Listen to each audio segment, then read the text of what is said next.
Hello guys, कुछ topic बच गए थे तो वो हम लोग आज क्लियर करते हैं थर्ड पार्ट में। अब एक इम्पॉर्टेंट टॉपिक है चार्ज अगेंस्ट प्रॉफिट और एप्रोप्रिएशन आउट ऑफ प्रॉफिट। इनका क्या मतलब होता है? चार्ज अगेंस्ट प्रॉफिट का क्या मतलब होता है? एप्रोप्रिएशन आउट ऑफ प्रॉफिट क्या होता है? चार्ज अगेंस्ट प्रॉफिट मीन्स ऐसे आइटम्स जो हमें प्रॉफिट में से चार्ज करना है, ऐसे आइटम्स जो हमें प्रॉफिट में से चार्ज करना है। कंपनी को प्रॉफिट हो या ना हो, वो कंपनी को पे करने ही होते हैं। जैसे बैंक से कोई लोन लिया है कंपनी ने, बैंक से कोई लोन लिया है कंपनी ने, अब कंपनी को प्रॉफिट हो या ना हो, बैंक तो अपना इंटरेस्ट मांगेगी, बैंक तो अपना इंटरेस्ट मांगेगी और कंपनी को पे भी करना पड़ेगा। तो ऐसे पॉइंट्स या ऐसी जो हम लोग बोल सकते हैं कि ऐसा पेमेंट जो कंपनी को करना पड़ता है एट एनी हाउ, प्रॉफिट हो या ना हो, ये सब चीजें इसमें आती है। और इसके अंदर हमारा क्या बनेगा? P&L account. क्या बनेगा? ऐसे आइटम्स मेनली जो P&L के अंदर आते हैं। जैसे हम लोग बात कर लेते हैं रेंट, किसी का कमीशन हो गया, वर्कर्स की सैलरी हो गई, कोई लोन का इंटरेस्ट पे करना है, ये सारे पॉइंट्स जो प्रॉफिट हो या ना हो उन लोगों को कोई मतलब नहीं है, उनको अपने पैसों से मतलब है, जो हम लोगों को पे करने ही पड़ेंगे। अब बात करते हैं हम appropriation out of profit. Appropriation out of profit का क्या मतलब होता है? ऐसे आइटम्स, इसका अपोजिट कर लेते हैं हम लोग, ठीक है? ऐसे आइटम्स जो प्रॉफिट होंगे तो ही हमें पेमेंट करना पड़ेगा, अदरवाइज हम उसका पेमेंट नहीं करेंगे। और ऐसे आइटम्स जो किसमें आते हैं? P&L appropriation account, P&L appropriation account. P&L appropriation में जो भी आइटम्स आएंगे, P&L एप्रोप्रिएशन के अंदर जो भी आइटम्स आएंगे वो हम तब पे करेंगे जब हमारे पास कंपनी के अंदर प्रॉफिट होगा, अदरवाइज हम पेमेंट नहीं करेंगे। वो क्यों होता है? क्या होता है कि जो पार्टनर्स होते हैं, वो कंपनी के ऑनर्स होते हैं। ऑनर्स होते हैं तो क्या होता है कि भाई प्रॉफिट होगा तो वो घर लेके जाएंगे, अदरवाइज कहाँ से लेके जाएंगे? तो वो उनकी खुद की फर्म होती है, तो प्रॉफिट होगा तो वो लेके चले जाएंगे, लॉस होगा तो उनको ही बियर करेंगे। तो वो वाली चीजें कि प्रॉफिट होगा तो ही आइटम्स क्लियर होंगे। अब जैसे हम लोग बात करते हैं अकाउंट की, जैसे नेट प्रॉफिट है, प्रॉफिट हुआ तो हम पेमेंट करेंगे, सैलरी, इंटरेस्ट ऑन कमीशन, कोई भी कमीशन, कोई भी रिम्यूनरेशन, ये सब आइटम्स, सैलरी। तो प्रॉफिट हुआ तो हम इन सब चीजों को पेमेंट कर देंगे, अदरवाइज नहीं करेंगे। आई बात, ये छोटा सा पॉइंट समझ। अब हम बात करते हैं एक नेक्स्ट टॉपिक की, इंटरेस्ट ऑन लोन। एक टॉपिक लेते हैं interest on loan. Interest on loan दो टाइप्स के होते हैं। ये हुई फर्म, ठीक है, ये हुई एक पार्टनर या कोई भी एक मेंबर, ये हुआ बी, ये हुआ ए, ये हुआ बी। ए क्या करता है? कंपनी से या फर्म को लोन देता है। क्या करता है? लोन को दिया, उसने फर्म को लोन दिया, ठीक है, फर्म उससे वापस इंटरेस्ट चार्ज कर, ये वापस फर्म से इंटरेस्ट चार्ज करेगा, इंटरेस्ट चार्ज करेगा। ए ने लोन दिया है, ये बात ध्यान रखना, ए ने लोन फर्म को दिया है, ये वापस इंटरेस्ट चार्ज करेगा, ठीक है। बी, सेकंड पॉइंट देखते हैं, फर्म इसको लोन देगी, फर्म इसको लोन देगी, मतलब फर्म ने बी को लोन दिया है, ये वापस इंटरेस्ट चार्ज करेगी बी से,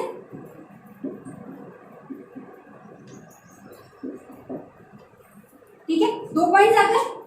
एक में इसने, ए ने फर्म को दिया था, इसने फर्म ने बी को दिया था, दो पॉइंट्स आ गए। दोनों पॉइंट्स को हम समझते हैं। ये क्या होता है? इस पे इंटरेस्ट कैसे चार्ज होगा? या तो पार्टनरशिप डीड में लिखा हुआ है, या तो पार्टनरशिप डीड में लिखा हुआ है कि पर्टिकुलर परसेंटेज, कि हम इतने परसेंट से इंटरेस्ट चार्ज करेंगे, तो इंटरेस्ट ऑन लोन चार्ज होगा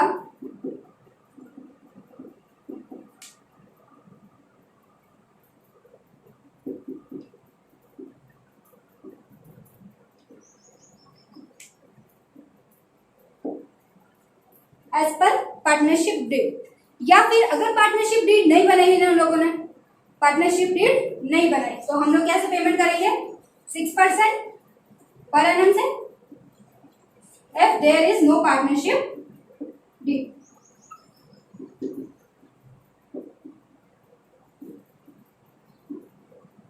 ये पॉइंट ऑलरेडी मैंने क्लियर कर दिया था कि जब पार्टनरशिप डीड होती है तो कौन कौन से पॉइंट होते हैं, और जब पार्टनरशिप डीड नहीं होती है तब कौन कौन से पॉइंट होते हैं। तो पार्टनरशिप डीड नहीं होगी तो हम लोग 6% पर एनम से इंटरेस्ट चार्ज कर देंगे, और अगर डीड हुई तो उसमें जो परसेंटेज लिखा हुआ है उस हिसाब से ए को हम लोग पेमेंट कर देंगे। आई बात समझ?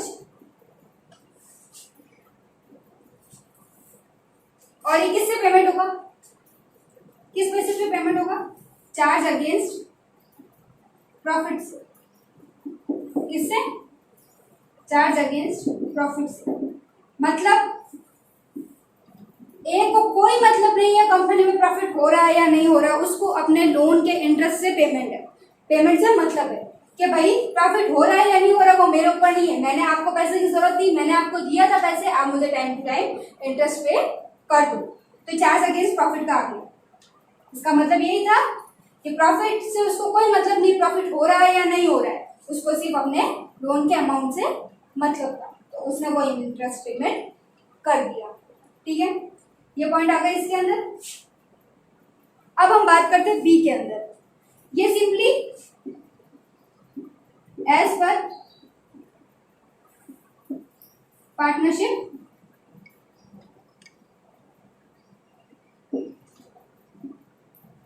डीड, इसमें सिर्फ एक ही पॉइंट कि पार्टनरशिप डीड में जितना लिखा हुआ होगा उतना ही होगा पेमेंट, नहीं लिखा हुआ है नहीं होगा, पूरा लोन का ही या इंटरेस्ट कुछ भी नहीं देगा अगर पार्टनरशिप डीड में इसने मेंशन नहीं किया।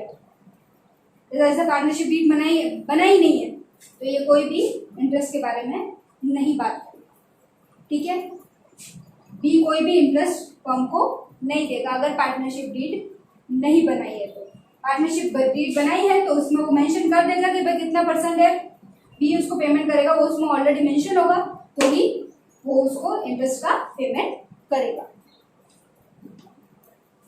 अब देखो हम लोग बात करते हैं कि किस में डेबिट होगा किस में क्रेडिट होगा। ये चीजें क्या होगी? पी एंड एल में क्या होगा? क्रेडिट होगा। क्या होगा? क्रेडिट होगा। और पार्टनर्स कैपिटल अकाउंट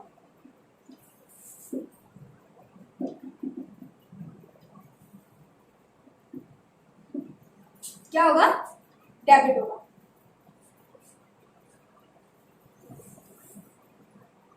अब हम इसकी बात करते हैं। पी एंड एल में डेबिट होगा, किस में डेबिट होगा? पी एंड एल में।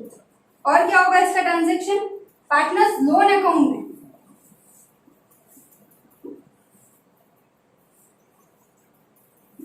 पार्टनर्स लोन अकाउंट में क्रेडिट होगा।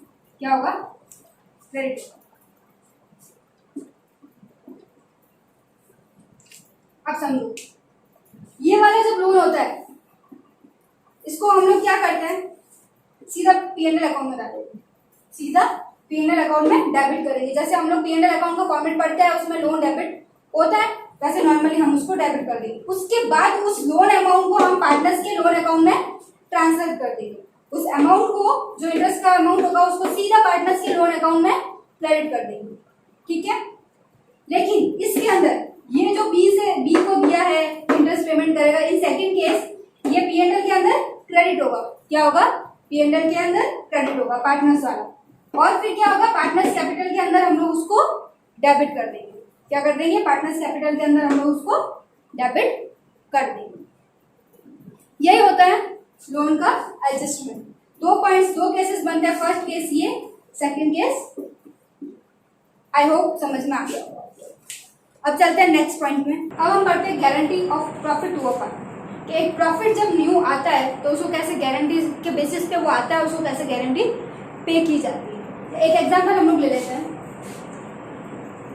ए एंड बी पार्टनर्स हैं, 1:1। ठीक है, इन लोगों ने एक सी को एडमिट किया, कैसे, कौन से रेशियो में? 1:1/4 से। ठीक है। सी को बोला गया है कि वो उसने मतलब एक क्या बोल सकते हैं, डिमांड रख दी कि मैं कंपनी में आ तो रहा हूँ, इस पार्टनरशिप फर्म में आ तो रहा हूँ, लेकिन मुझे हर महीने 50,000 की प्रॉफिट चाहिए ही चाहिए। मिनिमम प्रॉफिट 50,000 का चाहिए ही चाहिए। आपका प्रॉफिट हो रहा है चाहे नहीं हो रहा है, मुझे उससे कोई मतलब नहीं है, मुझे 50,000 का प्रॉफिट चाहिए ही चाहिए। इसे गारंटी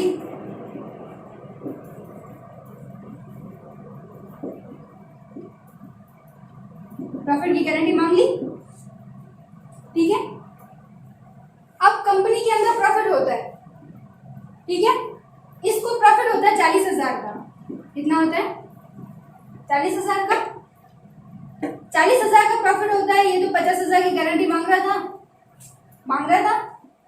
क्या आ गया? 10,000 का डिफरेंस आ गया, आया 10,000 का डिफरेंस। इसको बोलते हैं डेफिशिएंसी। क्या बोलते हैं?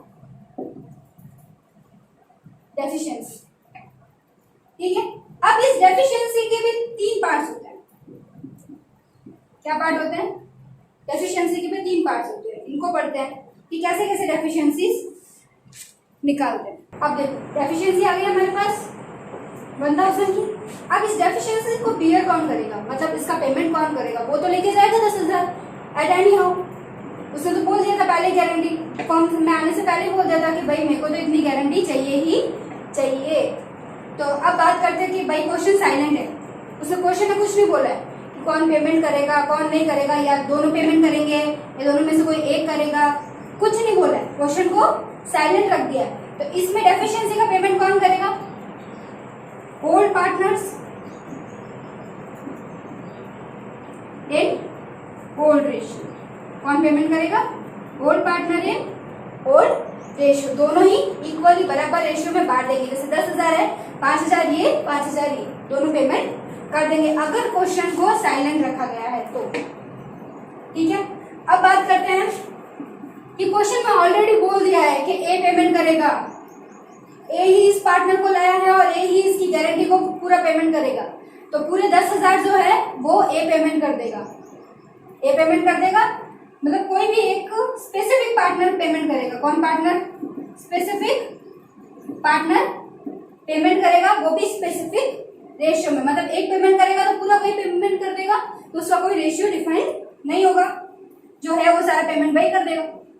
तो स्पेसिफिक पार्टनर क्वेश्चन में अगर बोला हुआ है कि भाई जैसे ए पेमेंट करेगा तो वही स्पेसिफिक पार्टनर, ए ही उसका पूरा पेमेंट करेगा। अब क्वेश्चन में बोल दिया है कि दोनों ही पेमेंट करेंगे। क्वेश्चन में अगर मेंशन कर दिया है कि दोनों ही पेमेंट करेंगे तो दोनों ही पेमेंट करेंगे ए और बी। किस रेशियो में? या तो रेशियो मेंशन किया हुआ होगा, रेशियो मेंशन किया हुआ होगा, और अदरवाइज अपना जो ये रेशियो होगा उसी रेशियो, या तो ओल्ड रेशियो में या न्यू रेशियो, कोई स्पेसिफिक रेशियो मेंशन किया हुआ होगा। Both partners in specific ratio, दोनों पार्टनर्स पेमेंट करेंगे वो भी एक स्पेसिफिक रेशियो में, या तो पुराना उसी में या कोई नया गिवन है तो उसमें। तो मतलब उस डेफिशिएंसी को पेमेंट तो करना ही है, चाहे वो क्वेश्चन साइलेंट हो तो दोनों पुराने रेशियो में डिस्ट्रीब्यूट करें, या किसी एक का बोला हुआ तो कोई एक, या कोई नया देके कोई नया रेशियो दिया हुआ तो वो, ठीक है। या काफी बार कुछ नहीं होता इक्वली भी हम लोग डिस्ट्रीब्यूट करते हैं, या भाई इक्वल इक्वल दोनों में बांट दो, या कोई रेशियो दिया हुआ है तो दोनों में, जैसे 1000 है तो ए जैसे लिखा हुआ है इक्वल दिया हुआ है तो हम लोग 5,000 दोनों पेमेंट कर देगा। इसको तो भाई अपने पेमेंट से मतलब है, चाहे कहीं से भी आओ, इसको अपने पूरे 50,000 पेमेंट से मतलब है। 40,000 हुआ है, इसको तो बाकी के 10,000 दे दो बस। और वो देने कहां से? पार्टनरशिप डीड में, या कैसे भी ये लोग इसका एंटर होने से पहले, बिजनेस के फॉर्म में एंटर होने से पहले ये ऑलरेडी डिसाइडेड कर देगा कि भाई इसको पेमेंट कौन करेगा और कैसे करेगा, ठीक है। तो उसी हिसाब से बाकी के ट्रांजेक्शन होते हैं। अब आते हैं एक नए टॉपिक पे। अब हम बात करते हैं पास्ट एडजस्टमेंट। पास्ट एडजस्टमेंट होता क्या है? हम लोगों ने हमारे सारे बुक्स ऑफ अकाउंट्स बना लिए एट लास्ट तक, ठीक है। सारे बैलेंस शीट वगैरह, सारे partners Capitals, P and L appropriation, trading P and L से स्टार्ट, जनरल एंट्री से स्टार्ट करते हैं एट लास्ट बैलेंस शीट तक सारे अकाउंट्स बना लिए। अकाउंट्स बनाने के बाद हमें पता चला कि भाई हम लोगों ने तो कुछ ट्रांजैक्शन किए ही नहीं है, जैसे इंटरेस्ट ऑन कैपिटल का ट्रांजैक्शन भूल गए, या किसी एक एडजस्टमेंट या कोई ऐसी एंट्री जो हमने लिखी ही नहीं है, हमें उसकी बात पता चलती है कि हमने तो ये लिखी ही नहीं है। अब अगर वहाँ लिखने जाए तो सारे अकाउंट्स डिस्टर्ब होते हैं, सारे अकाउंट्स डिस्टर्ब होंगे, तो हम लोग क्या करेंगे, जैसे ये पूरा साल है,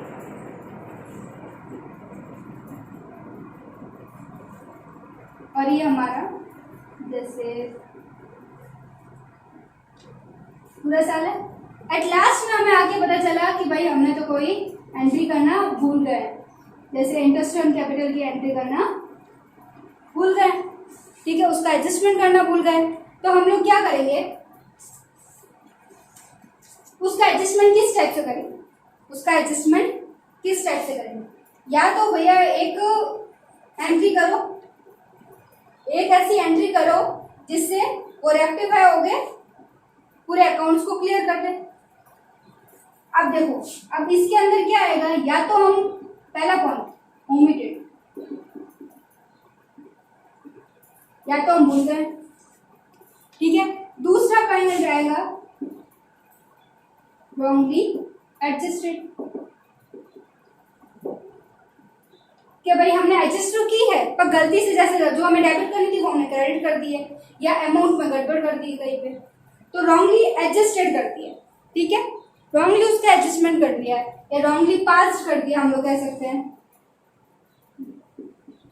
रॉन्गली एडजस्टेड या रॉन्गली पास, गलती से जहाँ आनी चाहिए थी वहां तो नहीं लिखी, गलती से कहीं और लिख दी। तो अब ये दोनों चीजें हम लोगों को रेक्टिफाई तो करनी पड़ेगी, या भूल गए हैं या रॉन्गली पास कर दी है, उसको अब सही तो करना पड़ेगा अकाउंट्स को।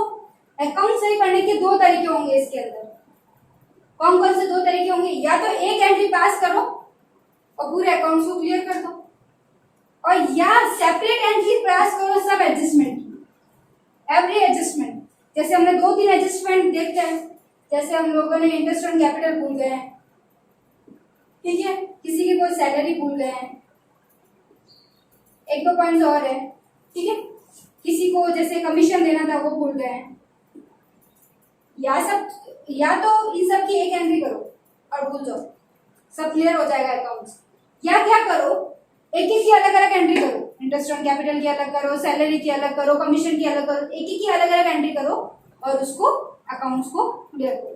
तो इसमें दो चीजें आ जाती है, ठीक है, या तो सबकी एक या सबकी अलग अलग। अब एक इंपॉर्टेंट पार्ट, इसमें एक नोट आता है कि एक पर्सन की इनकम जो होगी वो दूसरे के लिए क्या होगी, एक्सपेंडिचर, एक के लिए इनकम होगी दूसरे के लिए एक्सपेंडिचर होगी, और एक के लिए एक्सपेंडिचर होगी तो दूसरे के लिए इनकम होगी। One person expenditure is another person income.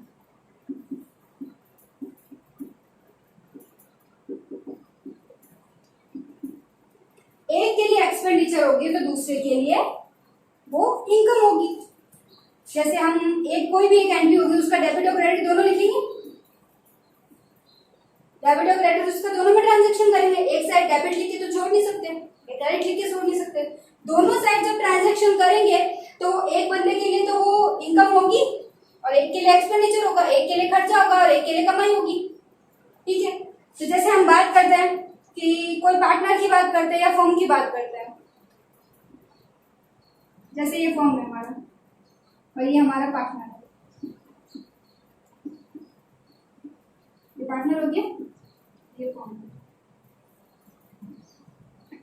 जो इसके लिए इनकम है, जो फर्म के लिए इनकम है वो पार्टनर्स के लिए एक्सपेंडिचर होगा,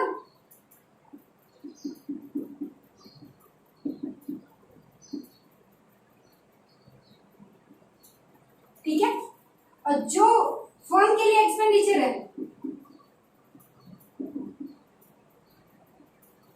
वो पार्टनर के लिए इनकम होगी, ठीक है। जैसे मैंने बताया कोई भी ऐसी चीज हो गई जो पार्टनर के लिए इनकम हो गई लेकिन फर्म के लिए तो एक्सपेंडिचर हो गई, ठीक है। तो होता है कि अपोजिट चलते हैं। ये जैसे मैंने कोई चीज आपको पेमेंट की है तो मेरे लिए तो वो एक्सपेंडिचर हो गया और आपके लिए वो इनकम हो गई। तो ये चीज इसमें चलती है फर्म्स और पार्टनर्स में कि किसी जिसके लिए इनकम होगी दूसरे के लिए एक्सपेंडिचर, और एक के लिए एक्सपेंडिचर तो दूसरे के लिए इनकम। ये पास्ट एडजस्टमेंट का इंपॉर्टेंट नोट है, ये आपको याद रहेगा तो ये आपके लिए एटलीस्ट पॉसिबल है। ठीक है, अब इसका एक एग्जांपल देखते हैं। एग्जांपल जैसे देखते हैं कि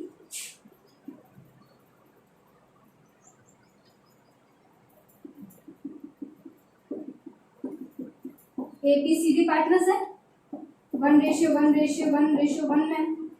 ठीक है, IOC लिखना भूल गए भाई, क्या लिखना भूल गए? IOC इंटरेस्ट ऑन कैपिटल लिखना भूल गए, IOC लिखना भूल गए। ठीक है, अब उनकी कैपिटल थी, अब IOC इंटरेस्ट ऑन कैपिटल की टोटल दे रखी है हमारे पास कितनी? 12,000। ठीक है, उसमें मेंशन किया हुआ है कि भाई इंटरेस्ट ऑन कैपिटल में जैसे लिख लेते हैं ABC,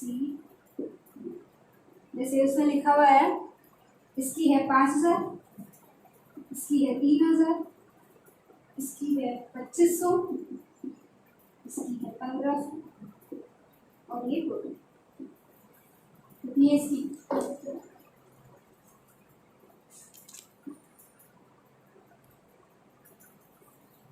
ठीक है, IOC क्या होती है?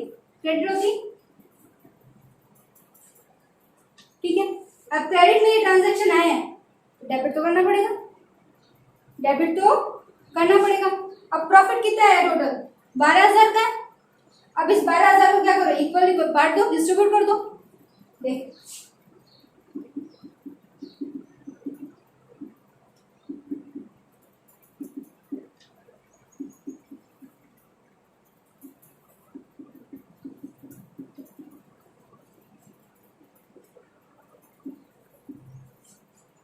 ठीक है, अब कैसे बांटेंगे इसको? क्या आएगा अमाउंट बांटेंगे तो आ जाएगा इक्वली डिस्ट्रीब्यूट करेंगे 12,000 को, तो 12,000 को इक्वली डिस्ट्रीब्यूट किया तो 80,000।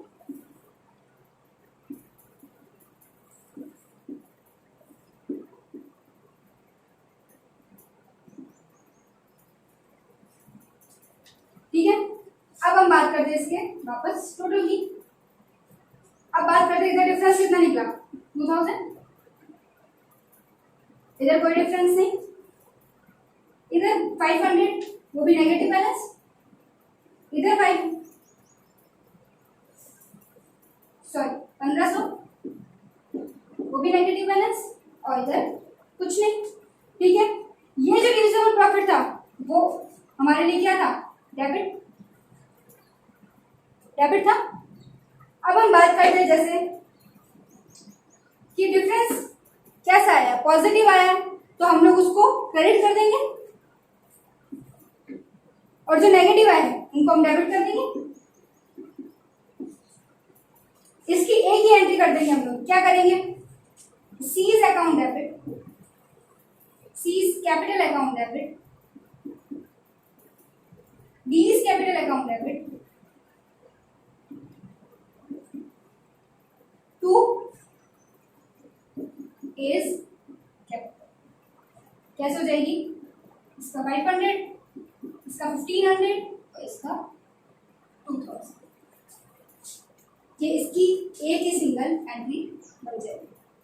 ये होता है पास्ट एडजस्टमेंट करने का तरीका। जिस साइड डिफरेंस होता है उसी साइड को हम लोग मेंशन करके उसको लिख लेते हैं। ठीक है, आपको अभी डेबिट क्रेडिट समझ में नहीं आ रहा है तो आप यहाँ एप्रोप्रिएशन को याद करो, पार्टनर्स कैपिटल को याद करो, आपको पता चल जाएगा कि कौन सा किस साइड आता है, उसी हिसाब से आप लोग लिख लोगे। ठीक है, उसी हिसाब से लिखने के बाद जिस साइड डिफरेंस पॉजिटिव बैलेंस होगा उसको क्रेडिट और नेगेटिव बैलेंस को डेबिट कर देना। आपको ये एडजस्टमेंट समझ आ जाए। ये होता है पास्ट एडजस्टमेंट का। एक क्वेश्चन है, देखते हैं। जैसे दो पार्टनर्स है तृप्ति और चमन।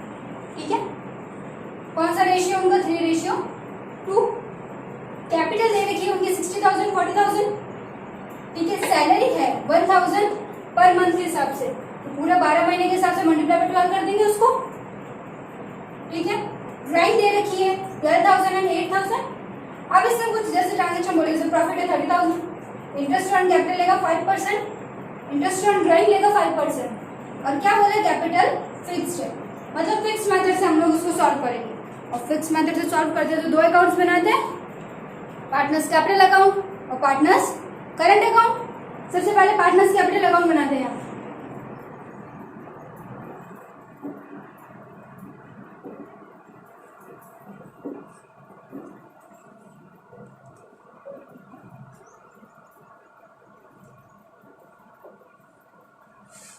पार्टनर्स कैपिटल अकाउंट, तृतीय और जहां दो पार्टनर्स है, बैलेंस कितना था उनका, कैपिटल का बैलेंस, कोई एडिशनल कैपिटल नहीं लाया तो हम लोग इसी को लिख देंगे 60 और 40।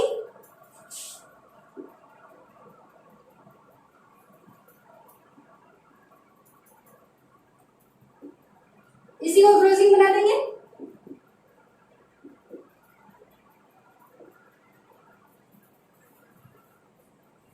ये हो गया हमारा capital account close.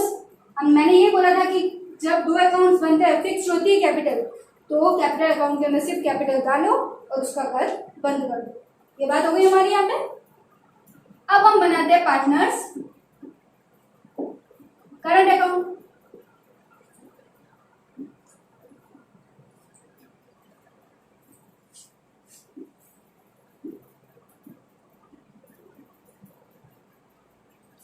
Partners current accounts के अंदर क्या क्या आएगा, ड्राइंग, इंटरेस्ट ऑन ड्राइंग, ठीक है, ये आ जाएंगे हमारे interest on capital, salary, P&L appropriation का प्रॉफिट, ये पॉइंट्स आएंगे। अब हम बात करते हैं, जैसे ड्राइंग हमारे पास दे रखी है 12 और 8,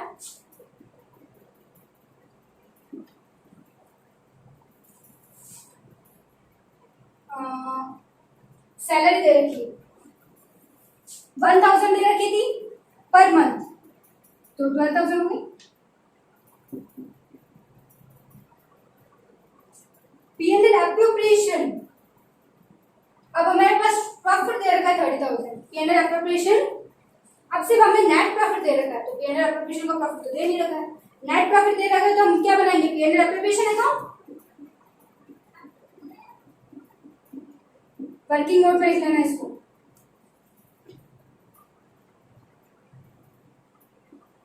नेट प्रॉफिट कितना 30,000, इसको डिस्ट्रीब्यूट कर देते हैं प्रॉफिट को,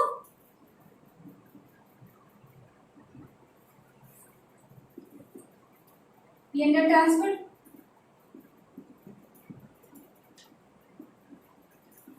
टू कैपिटल्स,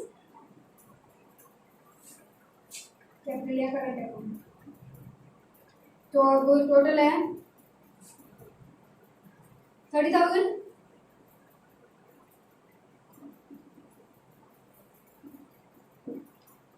T और C में बांटना है, क्या रेशियो है 3:2, तो 30,000 को 3:2 में बांटना है, 30,000 इंटू 3/5, यानी 18,000, और 30,000 इंटू 2/5, यह आ गया हमारे पास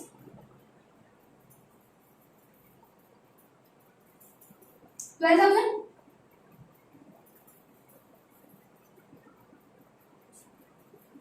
ये हो गई 30,000 टोटल। P&L एप्रोप्रिएशन का प्रॉफिट क्या आ गया हमारे पास,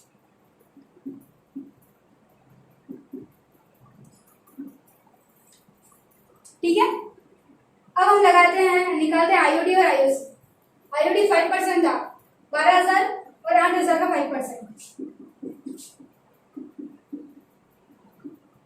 टी का निकालते हैं, टी का कितना है, ड्राइंग कितनी है 12,000 का 5%,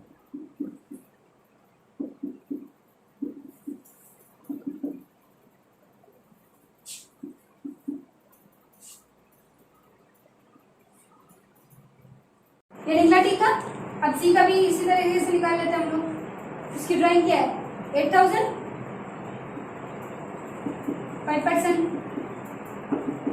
400। ये हमारे पास आईओडी आ गई 600 एंड 400। अब हम निकालते हैं IOC, interest on capital. Capital कितनी थी 60,000, टी की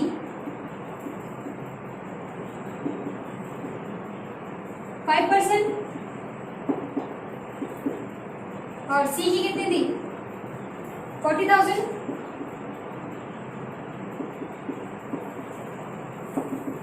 ये आ जाएगी हमारे पास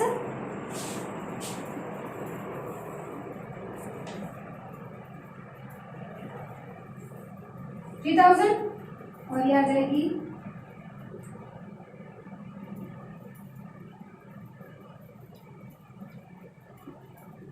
2,000।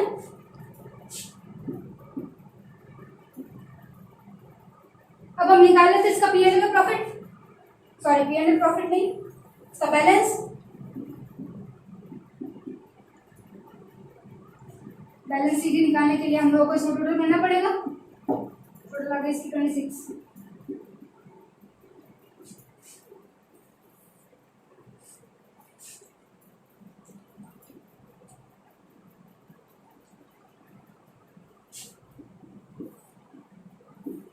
ये आ गया सी का बैलेंस। टी का बैलेंस निकाल लेते हैं हम लोग।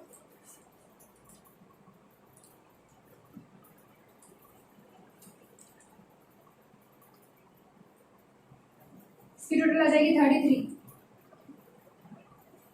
33 में से हम लोग ये माइनस कर देते हैं।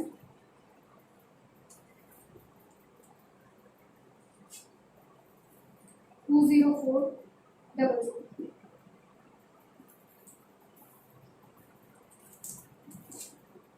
ये हो गया हमारा क्वेश्चन सॉल्व। ये हो गया हमारा आंसर। बैलेंस शीट आ गया हमारे। इससे क्या किया, सिंपल सा क्वेश्चन था जिससे फिक्स से निकालना था वो हमने निकाल दिया। कैपिटल करंट सारे, उसमें से हमने आईओडी और आईएससी दोनों ही निकालने थे, दोनों सिंपल से निकालने थे। ठीक है, हमने पीएनएल एप्लीकेशन का भी प्रॉफिट निकाल दिया। अब वही प्रॉफिट हम लोगों ने वापस यहाँ पे यूज किया। इस क्वेश्चन में मुझे नहीं लगता कोई डाउट होगा आप लोगों को, क्योंकि ये ऐसा क्वेश्चन मैंने पहले भी कराया है आपको। तो आज के लिए इतना ही, थैंक यू।